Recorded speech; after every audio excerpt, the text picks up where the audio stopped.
Hello students, welcome to mathematics class. So in our previous class, we have learnt about the representation of rational numbers on a number line, and on the basis of that I have also given you some homework. So आगे बढ़ने से पहले हम एक बार homework को देख लेते हैं कि वो क्या था और किस तरह से सॉल्व करना था. ओके, तो first question was of your homework is from exercise 1.2, which is question number 6, that you have to represent this number on the same number line. Okay, in the same number line. वो आप में से बहुत सारे बच्चों ने क्या करा है कि इन सबको अलग अलग नंबर लाइन में डिनोट कर दिया है, तो वो गलत है. ओके, आपको एक ही नंबर लाइन पे डिनोट करना था, रिप्रेजेंट करना था सेम नंबर लाइन पे. ओके, तो इसको कैसे करना था. सबसे पहले मैंने आपको बताया था कि जो भी डिनोमिनेटर में हाईएस्ट वैल्यू है, ओके, उतने पार्टीशन हम नंबर लाइन में करेंगे. तो इनका एलसीएम क्या होगा. सबसे हाईएस्ट वैल्यू 12 है, तो इनका एलसीएम करेंगे, तो एलसीएम होगा इनका 12. तो आपको इनको 12 डिनोमिनेटर के फॉर्म में कन्वर्ट करना है. तो 1/4 हो जाएगा 3/12, 5/6 होगा 10/12. ओके, 3/4 हो जाएगा, सॉरी 9/12, और 7/12 एज इट इज़ ही रहेगा. ओके, अब इनको हमको रिप्रेजेंट करना है नंबर लाइन पे. तो सबसे पहले आप ये देखिए कि इसमें जो नंबर है वो डिनोमिनेटर से बड़ा है क्या, जो न्यूमरेटर है वो डिनोमिनेटर से बड़ा है क्या. तो डिनोमिनेटर से बड़ा कोई भी न्यूमरेटर नहीं है. ओके, तो इसका मतलब ये हुआ कि न्यूमरेटर से अगर बड़ा वैल्यू नहीं है, न्यूमरेटर अगर बड़ा नहीं है डिनोमिनेटर से, तो इसका मतलब ये है कि जो वैल्यू है वो 1 से लेस देन होगी सारी. ओके, सब ये 1 से लेस देन होगी. तो आपको जो नंबर लाइन डिनोट करना है, आपको जो नंबर लाइन बनानी है वो 0 से लेके 1 तक ही बनेगी. ओके, तो आपको करना है पार्टीशन उसके 0 से लेके 1 तक के 12 पार्टीशन. तो सो this is 1 2 3 4 5 6 7 8 9 10 11 and this is my 12. तो अब इनका नंबर कर देते हैं, नंबर लिखते हैं हम 1/12, क्योंकि this is 1/12 part, this is 12/12, 3/12, sorry 2/12, 3/12, 4/12, this is 5/12, this is 6/12, this is 7/12, 8/12, then 9/12, 10/12, 11/12, and we have 12/12. Okay, so this 12/12 is also non equals to 1. तो आपको ये भी बताना है कि 12/12 है तो ये 1 है. ओके, क्योंकि आपने 0 से लेके 1 को 12 इक्वल पार्ट्स में डिवाइड किया है.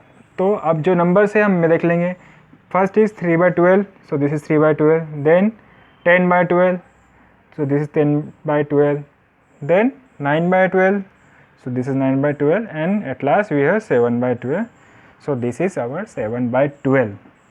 okay, तो ये था आपका क्वेश्चन नंबर 6. ओके, एक डाउट आप सबको ये हो रहा होगा कि जब ये 1/4 है, 5/6 है, 3/4, 7/12 है, तो हम इसको 12 पार्ट में ही क्यों डिवाइड कर रहे हैं, 12 पार्टीशन ही क्यों कर रहे हैं, 6 क्यों नहीं कर रहे, 4 क्यों नहीं कर रहे. ओके, तो जब हमको बोला होता है कि आपको सेम नंबर लाइन पे ये सबको डिनोट करना है, ओके, तो अगर मैं 6 पार्टीशन करूँगा, सपोज मैंने 6 पार्टीशन कर, that is 1 2 3 4 5 and 6.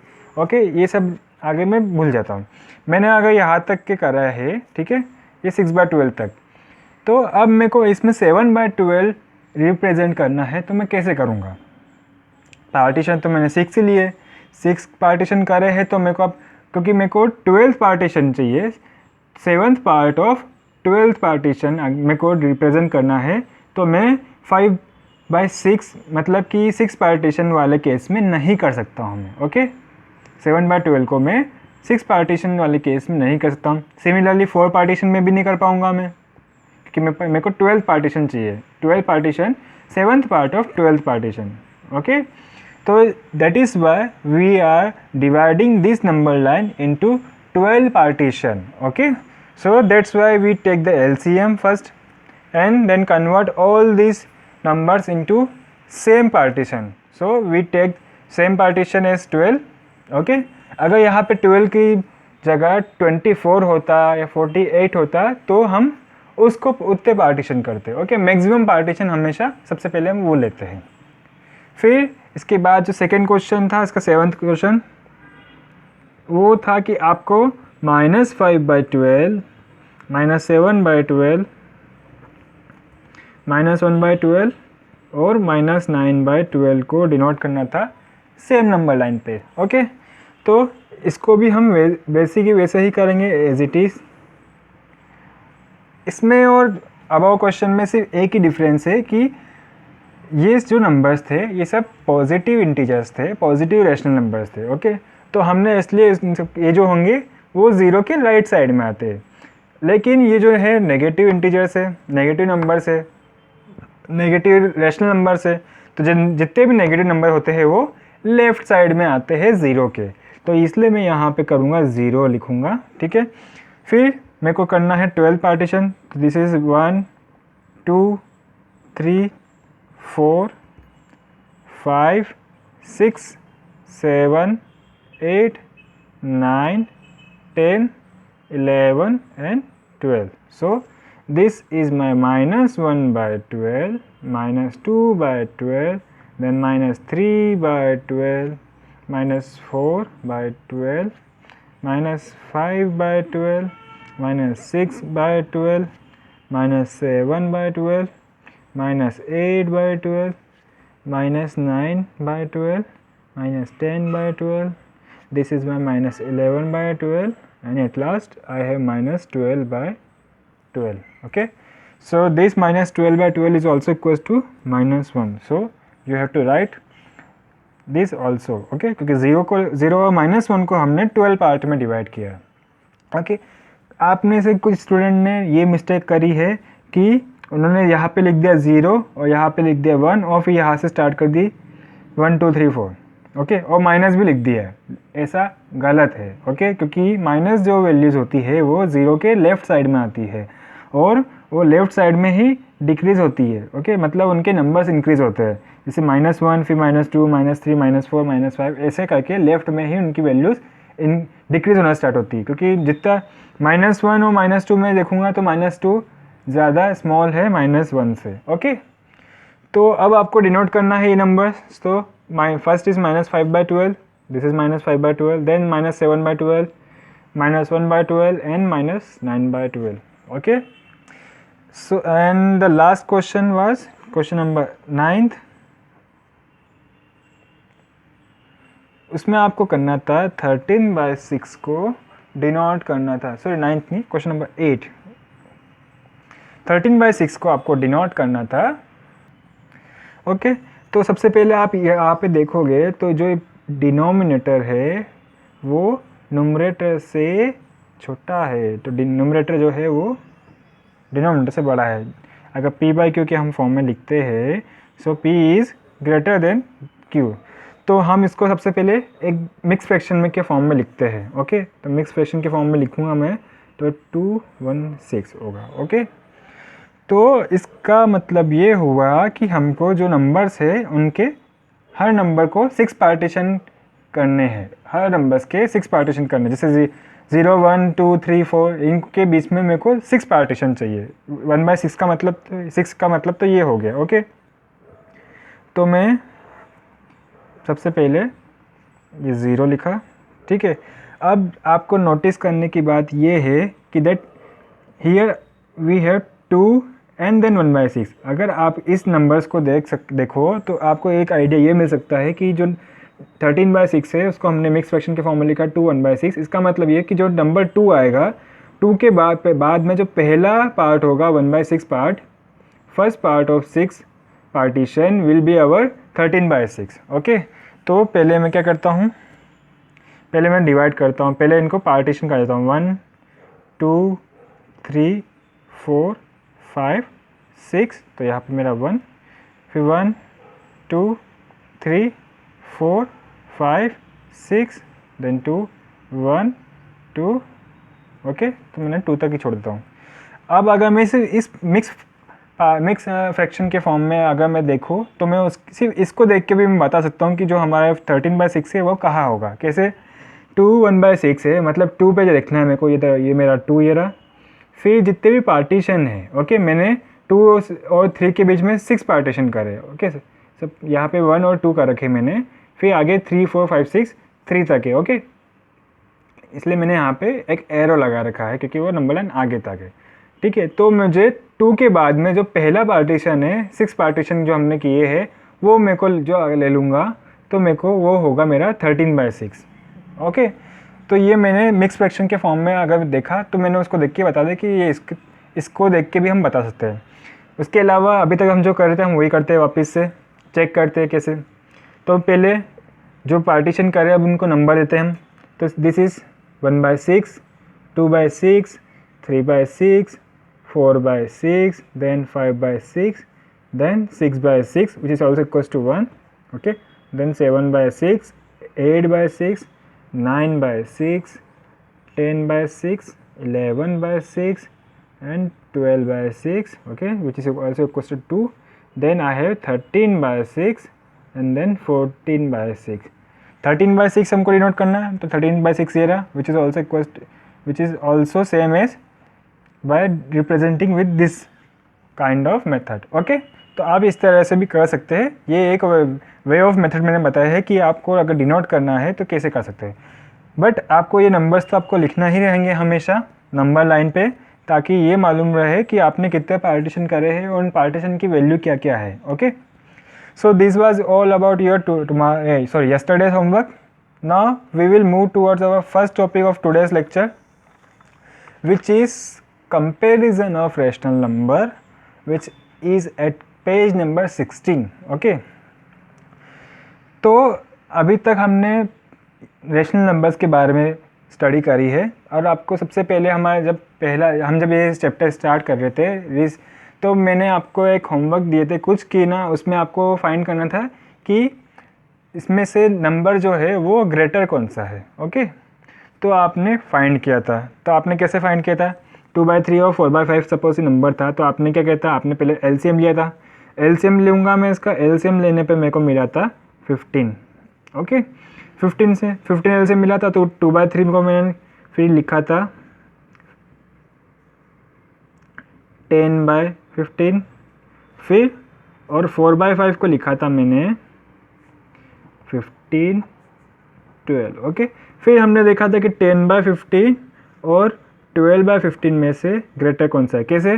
Denominator same होने के बाद में फिर हमने सिर्फ न्यूमरेटर की वैल्यू देखी थी। ओके, तो हमने बोला था कि 12/15 जो है वो 10/15 से ग्रेटर है। तो इसका मतलब हमने ये बताया था that implies that 2/3 is smaller than 4/5। Okay, कुछ इस तरह से हमने क्वेश्चन किया था। ओके, बट अब अगर मैं आपको ये बोलूँ कि जो कंपैरिजन हमने यहाँ पे किया है वो सिर्फ न्यूमरेटर की वैल्यू पे किया है। ओके, डिनोमिनेटर की वैल्यू तो सेम हो गई, हमने कंपैरिजन न्यूमरेटर में किया है। और न्यूमरेटर में भी कैसे किया? हमने यहाँ पे अगर देखेंगे आप ये नंबर 2/3 और 4/5, तो ये 10 कैसे आया था? ये 5 से मल्टीप्लाई किया था मैंने एलसीएम लेने के बाद में। और ये 12 कैसे आया था? इस 3 को मल्टीप्लाई किया था मैंने 4 में, दैट इज़ मैंने 2 × 5 किया था और 3 × 5 किया था, 4 × 3 किया था यहाँ पे, और 5 × 3 किया था। ओके, मतलब मैंने सिंपली जब भी हम एलसीएम लेते हैं दो नंबर्स का, 2 डिफरेंट नंबर्स का, तो हम क्रॉस मल्टीप्लाई करते हैं, इजंट इट। तो अब अगर मैं ये बोलूँ कि यहाँ पे हम अगर सिर्फ देख रहे हैं कि कंपैरिजन कर रहे हैं कि विच नंबर इज़ ग्रेटर, तो हमने सिर्फ न्यूमरेटर की वैल्यू देखी है, डिनोमिनेटर की वैल्यूज़ को हमने इग्नोर कर दिया था। क्यों? क्योंकि वो सेम हो गई थी। तो अगर मैं यहाँ पे भी इन नंबर्स को अगर इग्नोर कर दूँ और सिंपली सिर्फ न्यूमरेटर में मल्टीप्लाई करूँ, दैट इज़ मैं 2 × 5 कर दूँ और 4 × 3 कर दूँ, यहाँ पे 10 है, यहाँ पे 12 मिल जाएगा। फिर मैं बोलूँगा 10 और 12 में से कौन बड़ा है? तो 12 बड़ा है, तो मैं बोल दूँगा कि 2/3 इज़ ग्रेटर देन 4/5। ओके, अब ऐसा क्यों? क्योंकि डिनोमिनेटर में मल्टीप्लाई करने पे तो मेरे को एलसीएम मिल गया जो दोनों नंबर्स में सेम है। ओके, यहाँ पे डिनोमिनेटर में 15 है, डिनोमिनेटर में यहाँ पे 15 है, तो उस नंबर को लिखने का कोई क्या मतलब, जब मेरे को उसका कंपेयर करना ही नहीं है ना। मैं कंपैरिजन किसका कर रहा हूँ, सिर्फ न्यूमरेटर के वैल्यू पे कर रहा हूँ। तो इसलिए अब हम क्या करेंगे, हम सिर्फ 2 नंबर्स की बात कर रहा हूँ, ठीक है। सिर्फ जब भी हम रेशनल नंबर्स को कंपेयर करेंगे, 2 रेशनल नंबर को कंपेयर करेंगे कि कौन सा ग्रेटर है कौन सा स्मॉलर है, तो हम ये करेंगे अब से कि हम सिर्फ न्यूमरेटर में क्रॉस मल्टीप्लाई करेंगे और उसके बाद में ये देखेंगे कि न्यूमरेटर की वैल्यू कौन सी बड़ी है, फिर उसके बेसिस पे हम बोल देंगे कि ये नंबर ग्रेटर है, ये नंबर स्मॉलर है। So if I right in general way, if I have 2 rational number a by b and c by d, then I will just have to check whether a multiplied by d is greater or b multiplied by c is greater or smaller. Okay, on this basis I can say a by b is greater than c by d, or a by b is smaller than c by d. Okay, यहाँ पे मैं इसी example को अगर मैं इस पर apply करता हूँ, इस एग्जांपल जो हमने शुरू में एक एग्जांपल लिया, तो यहाँ पे 2/3 और 4/5 मेरे पास नंबर है। तो यहाँ पे a हो गया 2, b हो गया 3, फिर c हो गया 4 और d हो गया 5। तो मेरे को करना है a मल्टीप्लाई बाय d, वो हुआ 2 मल्टीप्लाई बाय 5 इक्वल्स टू 10। फिर मेरे को मल्टीप्लाई करना था b मल्टीप्लाई बाय c, तो मैंने किया 4 मल्टीप्लाई बाय 3 इक्वल्स टू 12। सो अब a मल्टीप्लाई बाय d और b मल्टीप्लाई बाय c को कंपेयर करना है कि कौन सा बड़ा है, तो वो है a multiply by d is smaller than b multiply by c, that is 10 is smaller than 12. So this implies that 2/3 is smaller than 4/5. Okay, तो यही हमने देखा था इसका रिजल्ट यहाँ पे भी। तो हम इस मेथड से अब क्या करेंगे, अब हम सिर्फ यही मेथड यूज़ करेंगे 2 रेशनल नंबर्स को कंपेयर करने के लिए। ओके, तो ये था हमारा आज का पहला टॉपिक। फिर इसके बाद में हम नेक्स्ट टॉपिक पे जाते हैं। तो नेक्स्ट टॉपिक है हमारा ordering of rational number. Okay, आपको शुरू में जब मैंने एक होमवर्क दिया था, एग्जांपल दिया था, वो था कि आपको ना अरेंज करना था रेशनल नंबर्स को असेंडिंग एंड डिसेंडिंग ऑर्डर में। तो हम उसमें क्या करते थे, हम एलसीएम लेते थे, डिनोमिनेटर्स को सेम बनाते थे और फिर उस नंबर को तीनों नंबर्स में से कंपेयर करते थे कि कौन सी वैल्यू बड़ी है कौन सी स्मॉलर है। सो वही सेम प्रोसीजर हम यहाँ पे भी करेंगे। एलसीएम लेंगे इनका 42 आएगा। ओके, अब मेरे को 2/3, 1/7 और 1/2 को 42 में कन्वर्ट करना है। तो 2/3 को मैं मल्टीप्लाई करूँगा 14 से, तो मेरे को 28/42 मिलेगा। 1/7 को मैं अगर 6/6 से मल्टीप्लाई करूँगा तो मेरे को 6/42 मिलेगा। Then at last if I multiply 1/2 with 21/21 I can get 21/42. Okay, now I have to see which number is greater than that number. Okay, so here 6/42 is smallest in these 3 number, then I have 21/42 which is greater than this number, and at last I have 28/42 which is greatest among all 3 numbers.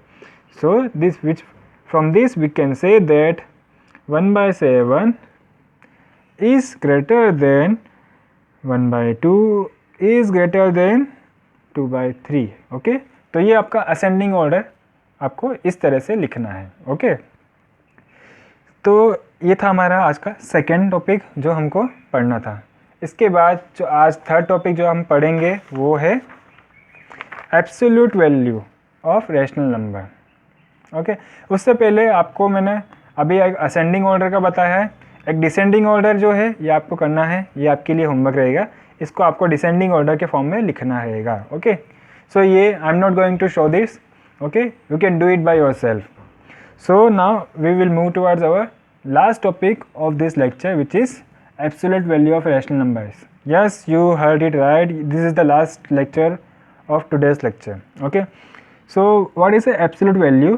Absolute value of a rational number is the rational number without having its sign. It is denoted by 2 vertical lines. Okay, और इसका मतलब ये हुआ कि अगर कोई सा भी रेशनल नंबर है, मुझे अगर उसकी एब्सोल्यूट वैल्यू लेनी है तो मैं क्या करूँगा, उसका जो साइन है वो हटा दूँगा और उसको विदाउट साइन में लिख दूँगा। ओके, अब इसको हम कैसे समझ सकते हैं, तो हम इसको ऐसे समझ सकते हैं कि सपोज़ उससे पहले ये जो दो वर्टिकल लाइन है उसको हम डिनोट करते हैं एब्सोल्यूट वैल्यू से। तो सपोज़ मैं आपको एक एग्जांपल देता हूँ कि ये एक मशीन है। ओके, कौन सी मशीन है, इसमें कलर होता है, कोई भी ऑब्जेक्ट जाएगी इसमें और कलर होके आ जाएगी। तो कौन सा कलर करेगा, ये मशीन करेगी रेड कलर। जो भी इसमें ऑब्जेक्ट जाएगा वो उसको रेड कलर पेंट करके बाहर निकालेगी। ओके, सबसे पहले गई मेरे पास है वॉयलेट कलर की बॉल, वॉयलेट बॉल गई इस मशीन में, उसने क्या करा, उसको रेड कलर पेंट कर दिया और मेरे को एक रेड बॉल मिल गई। ओके, फिर सेकेंड मैंने क्या किया, मैंने ली एक रेड बॉल। मेरे पास दो बॉल थी, मैंने एक वॉयलेट बॉल ले ली, दूसरी बार मैंने रेड बॉल ले ली। मैंने रेड बॉल को उस मशीन में भेजा, पहले से रेड बॉल थी। ओके, अब उस मशीन ने उसको रेड पेंट कर दिया वापस से।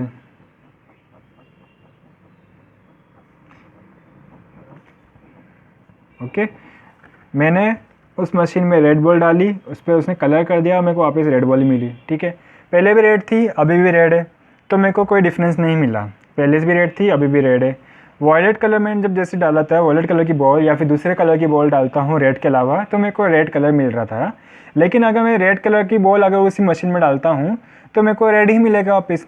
ओके, सिमिलरली अगर मैं वॉयलेट बॉल की जगह अगर मैं रखूँ यहाँ पे माइनस साइन, ठीक है, और रेड बॉल की जगह मैं रखूँ प्लस साइन, तो माइनस साइन अगर मैं इस एब्सोल्यूट वैल्यू में अगर माइनस साइन गया तो वो साइन हट जाएगा, वो क्या मिल जाएगा मेरे को, प्लस का।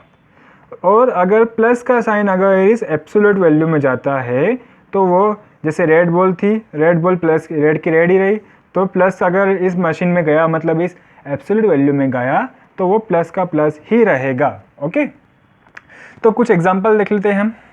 अगर मेरे को निकालना है एब्सोल्यूट वैल्यू 5/11, तो ये मैंने उसका सिंबल लिख दिया, ये वो एब्सोल्यूट वैल्यू मतलब उस मशीन में चले गया, प्लस नंबर था पहले से तो प्लस का प्लस ही रहेगा, 5/11 ही मेरे को मिलेगा। ओके, फिर एक और एग्जांपल लेता हूँ मैं, -3/14, -3/14 एब्सोल्यूट वैल्यू में गया, एब्सोल्यूट वैल्यू मतलब उस मशीन में गया, मशीन में जाने के बाद में अगर कलर दूसरा रेड के अलावा है तो मेरे को रेड मिल जाएगा, रेड के अलावा कलर है तो रेड मिल जाएगा, अगर रेड है तो रेड ही मिलेगा।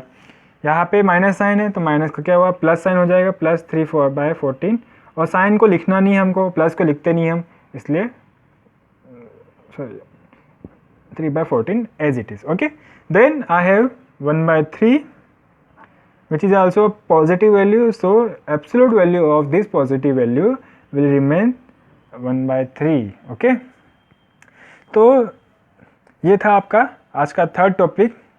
सो अब हम क्या करेंगे, हम इससे रिलेटेड जो हमारे एक्सरसाइज 1.2 के जो क्वेश्चन है हम उसको सॉल्व करने की कोशिश करेंगे। ओके, तो सबसे पहला जो क्वेश्चन है एक्सरसाइज 1.2 में वो है question number 1 which is in which you have to find which is greater. Okay, so I have this number 3/5 and 2/7. I have to find out which number is greater among these two numbers. So what we will do, अभी मैंने आपको बताया हम comparison वाले method से करेंगे। तो सबसे पहले a/b का जो होता है, a/b और c/d के फॉर्म में जो लिखी वैल्यू हम उसमें देख लेते हैं। a कौन सी वैल्यू है, a है 3, b है 5, c है 2 और d है 7। So a multiplied by d will gives me 3 multiplied by 7 equals to 21, and then b multiplied by c gives me 5 multiplied by 2 which is 10. Okay, so on basis of this we say that a multiplied by d is greater than b multiplied by c, और अगर इनको हम value के form में लिखे that is equals to 21 is greater than 10. So this implies that 3/5 is greater than 2/7. Okay,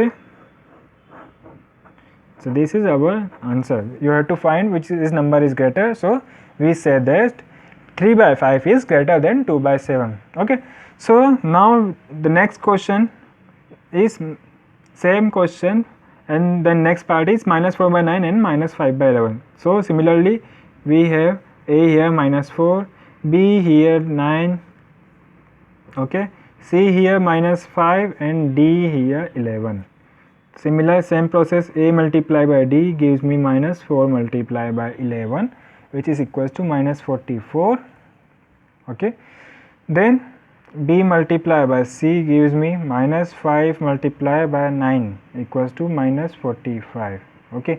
अब आपको देखना है माइनस 44 और माइनस 45 में ग्रेटर कौन सी वैल्यू है. अगर आप बोलोगे माइनस 45 वैल्यू अगर ग्रेटर है तो आपका आंसर गलत है. क्यों? क्योंकि मैंने आपको बताया था कि ये नेगेटिव में जो वैल्यू बड़ी होती है वो एक्चुअली में छोटी होती है, okay.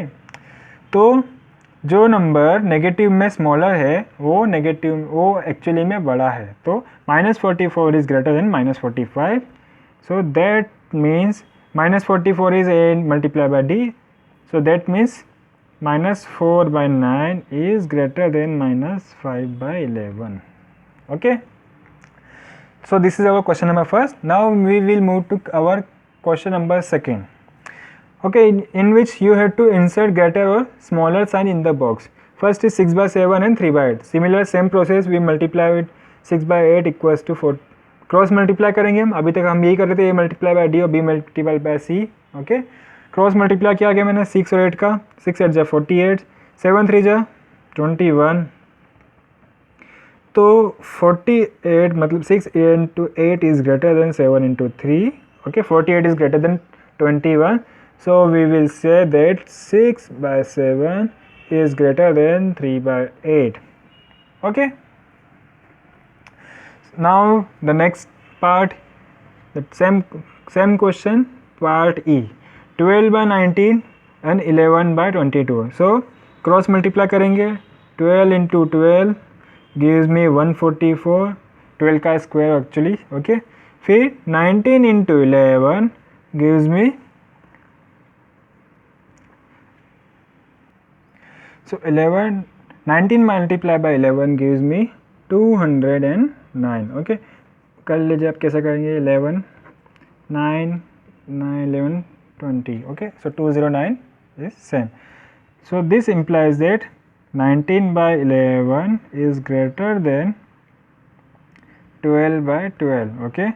So this means 12 by 19, okay. 19 by 11 मतलब this is B multiplied by C, okay. B multiplied by C. So B multiplied by C is greater than A multiplied by D. So we will write 11 by 12. Okay, 12 by 19 is smaller than 11 by 12. Then next we have 3 by 5 and 4 by 11. Similar process. 3 multiplied by 11 gives me 33. 5 multiplied by 4 gives me 20. So here A multiplied by D is greater than 5 B multiplied by C. That is 3 multiplied by 11 is greater than 5 multiplied by 4. So 3 by 5 is greater than 4 by 11, okay. And then at last question of our today's lecture. सबसे पहले हम इसको standard form में लिखेंगे, sorry fraction form में लिखेंगे. 8 + 3 11 by 4 and 10 + 14 by 5, okay. Cross multiply 11 by 5 equals to 55 and 14 multiplied by 4 gives me 56, okay. So from this we can say that 11 into 5 is smaller than 14 into 4, okay. So this implies that 11 by 4 is greater than 14 by 5, or this implies also that you have to write what was in our question, okay. 11 by 4 is not in our question. Question was for 2 3 by 4, okay. तो आपको इसके उस form में लिखना होगा. तो इसको मैंने लिखा 2 3 by 4 and greater than 2 4 by 5, okay. So this is our first, second,